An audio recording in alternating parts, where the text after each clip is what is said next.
do things just a little differently. You know, you don't. I don't know how to say. It's like it's a bit sloppy, but when you play, it's anything but sloppy.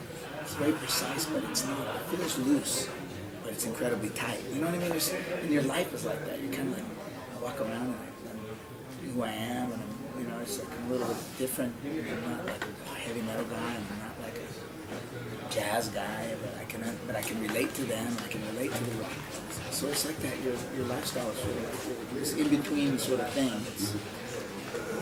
It sounds sometimes like you don't know how to play, but when you really listen, okay, like a typical session guy in LA or something goes up to play on a funk record, he might play like ding ding ding ding ding ding ding ding ding ding ding. Where if you're playing with George or Bootsy or something, you play ding ding ding ding ding ding.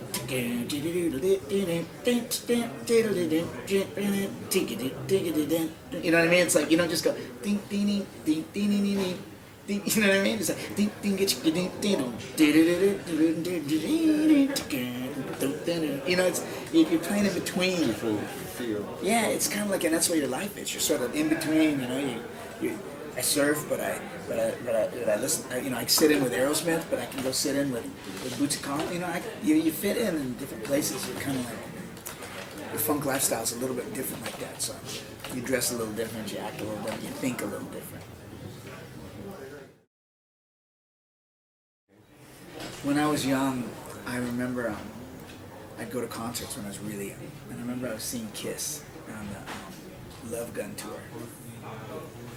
And when Paul Stanley walked on stage, he had that new Ibanez Iceman. And I remember being a kid going, what the fuck was that?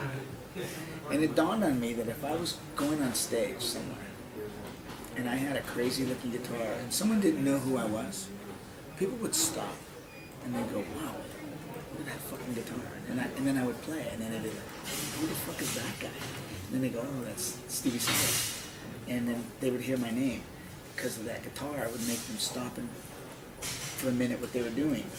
And it works, right? So if I pull a beautiful guitar out and no one knows who I am, people will stop and look at that. And it's really, to me, a better way to market. You know what I mean? It's like, I don't need to be like everybody else. I want to be me and be different. So I always design these guitars, you know, I always wear weird colored socks and I always play weird looking guitars. That's my two things.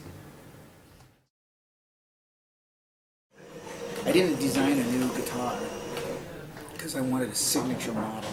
I designed a new guitar because I wanted to take all my knowledge from 20 years of traveling the world and playing with the biggest artists in the world. Everything I learned, I wanted to put it into an instrument, you know, and design something that was different and unique. Familiar though, so, you know, but still unique. And that's why I did a new Framus guitar. Well, you know, it's, if you look at the guitar, it's like, it's practical, but it's sexy. It's like when you see a Ferrari or a Porsche, and you look at the Ferrari, let's say from 1972, at the time it looked really innovative.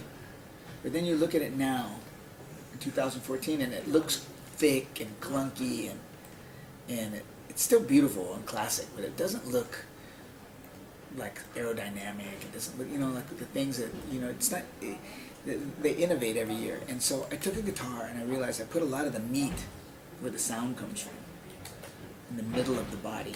And then we created these shapes that were more like the ocean, or like art, that flare out and they also make the sound different. They make the weight different. And so I wanted a guitar that, if you listen to the Sex Pistols, you can play this guitar and look cool. And if you listen to fucking, you know, if you listen to fucking McLaughlin, you can play this guitar and look cool. And if you listen to fucking Led Zeppelin, you can play this guitar and look cool. You know, you can be a metal guy.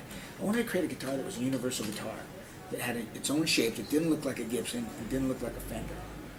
And I wanted it to sound classic, like a classic, you know, 58 Les Paul, but I also wanted it to sound wild, like something that could take you to new places and have no boundaries.